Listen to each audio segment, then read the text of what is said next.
Hello everyone, welcome back to our channel lit chats. അപ്പോൾ ഈ ഒരു വീഡിയോയിൽ ഇംതിയാസ് ദർക്കർ എഴുതിയിട്ടുള്ള എ സെഞ്ചുറി ലേറ്റർ എന്നുള്ളൊരു പോമാണ് നമുക്ക് ഡിസ്കസ് ചെയ്യാനായിട്ടുള്ളത്. അപ്പോൾ ഈ ഒരു പോം നമ്മൾ നോക്കുന്ന സമയത്ത് ഇതിനകത്ത് സ്കൂളിലേക്ക് പോകുന്ന കുറച്ച് പെൺകുട്ടികളെ അല്ലെങ്കിൽ ആ ഒരു സ്കൂളിലേക്ക് പോവുക അല്ലെങ്കിൽ വിദ്യാഭ്യാസം നേടിയെടുക്കുക എന്ന് പറയുന്ന ഒരു കാര്യത്തിന് ഒരു വാർ ഫ്രണ്ടിലേക്ക് പോകുന്ന പോലെ അല്ലെങ്കിൽ ഒരു യുദ്ധഭൂമിയിലേക്ക് കയറി ചെല്ലുന്ന പ്രതീതിയിലാണ് ഇതിൽ എഴുതിയിട്ടുള്ളത് നമുക്ക് മനസ്സിലാവും. അതായത് പെൺകുട്ടികൾക്ക് അവരുടെ വിദ്യാഭ്യാസമായിക്കോട്ടെ, അവർക്ക് കിട്ടേണ്ടിരുന്ന സ്വാതന്ത്ര്യമായിക്കോട്ടെ, അവരുടെ ഐഡൻറ്റിറ്റി ആയിക്കോട്ടെ, ഇതൊന്നും അവർക്ക് കിട്ടാതെ ഇതെല്ലാം നിഷേധിക്കപ്പെട്ടിട്ടുള്ളൊരവസ്ഥ.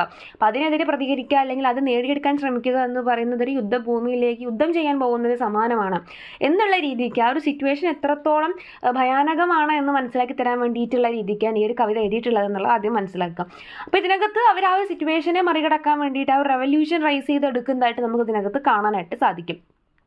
പിന്നെ അവർ ആ ഒരു റെബല്യനിലേക്ക് അല്ലെങ്കിൽ റെവല്യൂഷനിലേക്ക് അവരെ നയിക്കുന്ന കാരണം എന്ന് പറയുന്നത് തീർച്ചയായിട്ടും ഇത് തന്നെയാണ്. അവർക്ക് കിട്ടേണ്ട യാതൊരു തരത്തിലുള്ള ഓപ്പർച്യൂണിറ്റീസും അവർക്ക് കിട്ടാതെ എല്ലാം അവരിൽ നിന്ന് പിടിച്ചു വെക്കുന്ന അല്ലെങ്കിൽ അവരെ അതിൽ നിന്നൊക്കെ മാറ്റി നിർത്തുന്ന ഒരു സിറ്റുവേഷനിൽ ആണ് അവർ ഇതിനെയൊക്കെ പ്രതികരിക്കാൻ വേണ്ടിയിട്ട് അല്ലെങ്കിൽ ഇതിനൊക്കെ ഒരു എന്താ പറയുക കലാപമായിട്ട് അല്ലെങ്കിൽ യുദ്ധമായിട്ട് അവർ മാറ്റാനായിട്ട് ശ്രമിക്കുന്നതെന്ന് മനസ്സിലാക്കാം. പിന്നെ എന്താണെന്ന് വെച്ച് കഴിഞ്ഞാൽ ഇതിനകത്ത് നമുക്കറിയാം മലാല യൂസഫ്സായിനെ കുറിച്ച് അറിയാം. ഇപ്പോൾ ഹ്യൂമൻ റൈറ്റ്സിന് വേണ്ടിയിട്ട് പ്രവർത്തിച്ചുള്ള ആക്ടിവിസ്റ്റാണ്. അപ്പോൾ അവർക്ക് വെടിയേറ്റതും അതിൽ നിന്ന് അവർ റിക്കവറായി വന്നതും കാര്യങ്ങളൊക്കെ നമുക്കറിയാം.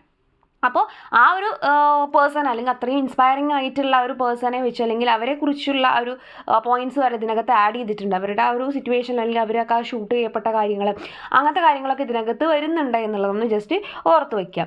പിന്നെ ആ ഒരു അല്യൂഡ് അല്ലെങ്കിൽ എന്താ പറയുക അല്യൂഷൻ അവരുടെ അടുത്ത് യൂസ് ചെയ്യുന്നത് എന്താണെന്ന് വെച്ച് കഴിഞ്ഞാൽ അത്രത്തോളം അവരെ അവർ മോഡലാവുകയാണ് ബാക്കിയുള്ള കുട്ടികൾക്ക് അല്ലെങ്കിൽ ബാക്കിയുള്ള പെൺകുട്ടികൾക്ക് അവരെ ഇവർ ഫോളോ ചെയ്യുന്ന സിറ്റുവേഷനിലേക്ക് കാര്യങ്ങൾ എത്തുകയാണ് എന്നൊക്കെ പറഞ്ഞ് ഇവരെ പ്രൊമോട്ട് ചെയ്യുന്ന രീതിയിലാണ് ഇത്തരത്തിലൊരു കവിത എഴുതാനുള്ള മെയിൻ എയിം എന്നുള്ളത്. അപ്പം ഇനി നമുക്ക് നമ്മുടെ പോമിലോട്ട് പോവാം. The school bell is a call to battle. School ബെല്ലടിക്കുക അല്ലെങ്കിൽ ആ സ്കൂൾ ബെല്ല് എന്ന് പറയുന്നത് എന്താണ് ഒരു ബാറ്റിൽ ഒരു യുദ്ധത്തിന് വിളിക്കുന്നത് പോലെയാണ് തോന്നുന്നത് എന്നാണ് പറയുന്നത്. അല്ലെങ്കിൽ ഒരു യുദ്ധത്തിൻ്റെ വിളിയായിട്ടാണ് തോന്നുന്നത്. നമ്മൾ ആദ്യം പറഞ്ഞ ഒരു കമ്പാരിസൺ എത്രത്തോളം സ്കൂളിൽ പോകുക എന്ന് പറയുന്നത് അത്രയും വലിയൊരു യുദ്ധത്തിൻ്റെ ഭാഗമാണ് എന്നാണ് ഇവിടെ കാണിക്കുക. അത്രയും എന്താ പറയുക റിസ്ക് ഉള്ളൊരു കാര്യമാണ് എന്നാണ് അവിടെ ഉദ്ദേശിക്കുന്നത്. Every step to class a step into the firing line. ക്ലാസ്സിലേക്കുള്ള അല്ലെങ്കിൽ സ്കൂളിലേക്കുള്ള ഓരോ സ്റ്റെപ്പും എന്ന് പറയുന്ന ഒരു ഫയറിംഗ് ലൈനിലേക്ക് പോകുന്നത് പോലെ അത്രയും ദുഷ്കരമാണ് അല്ലെങ്കിൽ അത്രയും ഡേഞ്ചറാണ് എന്നാണ് പറയുന്നത്.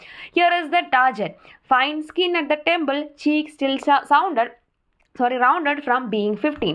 അപ്പോൾ ഇതിനകത്ത് പറയുന്ന സമയത്ത് എന്താണെന്ന് വെച്ച് കഴിഞ്ഞാൽ ആ ഒരു ടാർജറ്റ് എന്ന് പറയുന്നത് എന്താണ് നമ്മുടെ മലാലയുടെ കേസ് തന്നെയാണ് ഇവിടെ പറയുന്നത്. മലാലയുടെ സ്കിൻ അറ്റ് ദ ടെമ്പിൾ എന്നാണ് പറയുന്നത്. ആ ഒരു ടെമ്പിളാണ് അവർക്ക് അല്ലെങ്കിൽ ആ ഒരു ഫോർഹെഡ് അവരുടെ ഒരു നെറ്റിയാണ് അവിടെ ഉദ്ദേശിക്കുന്നത്. അപ്പോൾ ആ ഒരു 10-15 വയസ്സ് പ്രായം മാത്രമുള്ള ഒരു കുട്ടിയുടെ നെറ്റിയാണ് അവർ എന്ത് ചെയ്യുന്നത് ടാർജറ്റ് ചെയ്യുന്നത് എന്നാണ് പറയുന്നത്. അതായത് അവിടെയാണ് അവർക്ക് ഷൂട്ട് അല്ലെങ്കിൽ അവിടെയാണ് അവർക്ക് വെടികേറ്റിട്ടുള്ളത്. അപ്പോൾ അതിനെയാണ് ഇവിടെ ഉദ്ദേശിക്കുന്നത്. surrounded she takes the bullet in head. അപ്പോൾ ഇവർ സറൗണ്ടഡ് ആയിട്ടായിക്കോട്ടെ അല്ലെങ്കിൽ സറൗണ്ടഡ് ആ ഒരു ആളുകളെ ചുറ്റപ്പെട്ടുകൊണ്ട് ഇവളെന്ത് ചെയ്യാണ് ഫൈനലി അവൾ ആ ഒരു ബുള്ളറ്റിനെ അവളെ സ്വന്തം ശിരസ്സാൽ വഹിക്കുകയാണെന്നൊക്കെ നമുക്ക് പറയാം. അല്ലെങ്കിൽ അവർക്ക് തലയിൽ വെടിയേൽക്കുകയാണ്. നമുക്കറിയാം ഒറിജിനലി ഉണ്ടായ ഇൻസിഡൻറ്റ് നമുക്ക് എല്ലാവർക്കും അറിയാവുന്ന കാര്യമാണ്. And wax on. The missile cuts a path way in her mind. അവളുടെ മനസ്സിൻ്റെ ഒരു പാത്ത് വേനെ ഒരു മിസൈൽ കട്ട് ചെയ്ത് പോവുകയാണ്. To an orchard in full blue എന്ന് പറയുന്ന ഒരു നിറയെ പൂത്തുവലിൽ നിൽക്കുന്ന ഒരു ഓർച്ചാർഡിലേക്ക്. ഓർച്ചാർഡ് എന്ന് പറഞ്ഞിട്ടുണ്ടെങ്കിൽ തന്നെ ആ ഒരു കുറേ ഫ്രൂട്ട് ട്രീസൊക്കെ ഉള്ള ഒരു പ്ലേസിനെയാണ് ഉദ്ദേശിക്കുന്നത്. അപ്പോൾ അവിടെ എന്താണ് ഫുള്ള് പൂത്ത് നിൽക്കുന്ന ഒരു ഓർച്ചാർഡിലേക്കാണ് ആ മിസൈൽ അല്ലെങ്കിൽ ആ ഒരു വെടിയുണ്ട എന്തുകൊണ്ട് നമുക്ക് പറയാം അതെല്ലാം കടന്നു ചെല്ലുന്നത്. ഇവിടെ എനിക്ക് തോന്നുന്ന ഒരു ഓർച്ചാർഡ് എന്നുള്ളത് നമുക്ക് ആ ഒരു മലാലയെ തന്നെ നമുക്ക് സിഗ്നിഫൈ ചെയ്യാവുന്ന അത്രയും പൂത്തുലങ്ങി അത്രയും എന്താ പറയുക ഫ്രൂട്ട്ഫുൾ ആയിട്ട് നിൽക്കുന്ന ഒരു വ്യക്തി അല്ലെങ്കിൽ അങ്ങനത്തെ ഒരു പേഴ്സൺ എന്നുള്ള രീതിക്ക് നമുക്ക് അവളെ കൺസിഡർ ചെയ്യാവുന്നതാണ്. അപ്പോൾ ആ ഒരു കേസാണ് ഇവിടെ ഉദ്ദേശിക്കുന്നത്. A field humming under the sun. അപ്പോൾ ഇനി ഒരു ഹമ്മിങ് എന്നൊരു വേർഡ് അവിടെ വരുന്നത് സൂര്യന് താഴെ ഒരു ഫീൽഡ് തന്നെ ഹം ചെയ്തുകൊണ്ട് വരുന്നു എന്ന വേർഡ് കൊണ്ട് അല്ലെങ്കിൽ ആ ഒരു ലൈൻ കൊണ്ട് ഉദ്ദേശിക്കുന്നത് ഇത്രയേ ഉള്ളൂ. അതായത് റെബല്യനാണ്. അപ്പോൾ ഇത്തരത്തിൽ തങ്ങൾക്ക് വേണ്ടി പൊരുതി അല്ലെങ്കിൽ സ്വന്തം അവകാശത്തിന് മറ്റുള്ളവരുടെ അവകാശത്തിന് വേണ്ടി പൊരുതി ഒരാൾ വെടികൊണ്ട് വീണു അല്ലെങ്കിൽ അവർ ആ ഒരു സിറ്റുവേഷനിൽ അത്രയും ധീരമായിട്ട് നേരിട്ടു. അപ്പോൾ എന്താണ് മറ്റുള്ളവർക്ക് കൂടുതൽ പ്രചോദനമാണ്. അപ്പോൾ ഇവർ കൂടെ എന്ത് ചെയ്യണം അവരെ ഫോളോ ചെയ്യണം. അപ്പോൾ അവരുടെ ഒരു റെബല്യൻ സ്റ്റാർട്ട് ചെയ്യുന്നതിൻ്റെ ഭാഗമായിട്ടാണ് നമ്മൾ ഹമ്മിങ് എന്നുള്ള വേർഡ് അവിടെ കാണുന്നത്. It's lap open and full of Popees. അപ്പോൾ അങ്ങനെ ആ ഒരു സിറ്റുവേഷൻ വരുമ്പോൾ നമ്മൾ പ്രൊട്ടസ്റ്റ് ചെയ്യാൻ വേണ്ടിയിട്ട് ശ്രമിക്കുമ്പോൾ അല്ലെങ്കിൽ നമ്മൾ പ്രതികരിക്കാൻ വേണ്ടിയിട്ട് റെഡി ആവുന്ന സമയത്ത് എന്താണ് നമ്മുടെ മുന്നിൽ തുറന്ന് കാണപ്പെടുന്നത് എന്താണ് ലാൻഡ് ഫുൾ ഓഫ് പോപ്പീസ് ആണെന്നാണ് പറയുന്നത്. അതായത് ഇങ്ങനെ ഫ്ലവേഴ്സിനാണ് ഉദ്ദേശിക്കുന്നത്. ഫ്ലവേഴ്സിൻ്റെ പ്ലാന്റിനാണ് പോപ്പീസ് എന്നുള്ളതാണ് ഉദ്ദേശിക്കുന്നത്. അപ്പോൾ ഇനി എന്താണ് അത്തരത്തിൽ നമ്മൾ സിറ്റുവേഷനോട് എതിർക്കാൻ വേണ്ടിയിട്ട് അല്ലെങ്കിൽ അവിടെ നമ്മൾ എന്താ പറയുക റെസ്പോണ്ട് ചെയ്യാൻ വേണ്ടി തുടങ്ങുമ്പോഴാണ് നമ്മുടെ മുന്നിൽ ആ ഒരു ഫ്ലവേഴ്സ് വിരിഞ്ഞ് നിൽക്കുകയുള്ളൂ അല്ലെങ്കിൽ നമുക്കുള്ള ആ ഒരു പോസിബിലിറ്റീസ് ഇത്രയും കാലം അടച്ചു വെച്ചിരുന്നതൊക്കെ നമ്മുടെ മുന്നിൽ തുറന്നു നിൽക്കാൻ പോകുന്നുള്ളൂ. This girl has won the right to be ordinary. അങ്ങനെ ആ പെൺകുട്ടി പെൺകുട്ടി എന്തിനുള്ള അധികാരം വാങ്ങിയെടുക്കുകയാണ്? ഓർഡിനറി ആവാൻ, സാധാരണക്കാരെ പോലെ എല്ലാവരെയും പോലെ തന്നെ വിദ്യാഭ്യാസം നേടാനുള്ള, അല്ലെങ്കിൽ എല്ലാവരെയും പോലെ തന്നെ ജീവിക്കാനുള്ള, ഒരു പെൺകുട്ടി എന്നുള്ള നിലയ്ക്ക് ജീവിക്കാനുള്ള അവകാശമാണ് അവരവിടെ നേടിയെടുത്തത്. ബാംഗിൾസ് ടു എ വെഡിങ്, ഒരു വെഡിങ്ങിന് പോവുകയാണെങ്കിൽ നമുക്ക് വളയിടാൻ ആഗ്രഹം ഉണ്ടെങ്കിൽ നമ്മൾ വളയിടട്ടെ. Paint her finger nails paint ചെയ്യണമെന്നുണ്ടെങ്കിൽ അത് ചെയ്യട്ടെ. ഗോ ടു സ്കൂൾ, വിദ്യാഭ്യാസം വേണമെന്നുണ്ടെങ്കിൽ വിദ്യാഭ്യാസം അല്ലെങ്കിൽ സ്കൂളിലേക്ക് പോകാനുള്ള അവകാശം അതും അവൾക്ക് തിരികെ കിട്ടട്ടെ. അപ്പോൾ ഇതിനൊക്കെയുള്ള ഒരു പ്രതിഷേധമായിരുന്നു അവൾ അവിടെ ചെയ്തത് എന്നാണ് ഉദ്ദേശിക്കുന്നത്. Bullet, she says you are stupid. അപ്പോൾ നമ്മൾ മലാല ബുള്ളറ്റിൻ്റെ അടുത്ത് പറയണം, നീ വെറും സ്റ്റുപ്പിഡാണ്, നീ വെറും മണ്ടനാണ്. കാരണം എന്താ?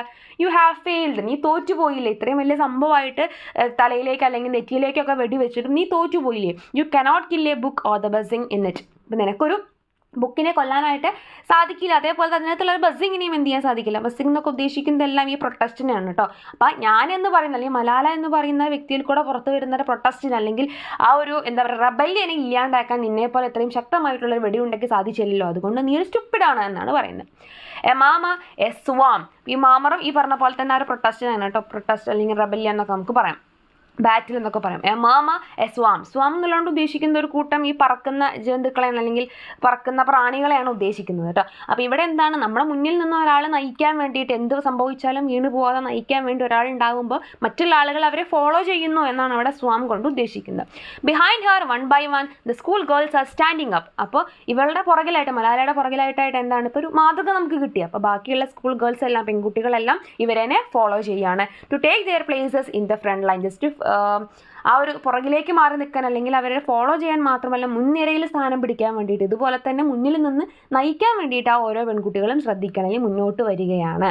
അപ്പോൾ ഒരു മോഡലായിട്ട് എത്രത്തോളമാണ് മലാല യൂസഫ്സായി മാറിയത് എന്നുള്ളതൊക്കെയാണ് ഇവിടെ ഉദ്ദേശിക്കുന്നത്. അതേപോലെ തന്നെ അവരുടെ സിറ്റുവേഷനും അവരെങ്ങനെയാണ് അതിനെ പ്രൊട്ടസ്റ്റ് ചെയ്യാൻ വേണ്ടിയിട്ട് സ്റ്റാർട്ട് ചെയ്യുന്നത് എന്നൊക്കെ നമുക്ക് ഇതിനകത്ത് കാണാനായിട്ട് സാധിക്കും. താങ്ക്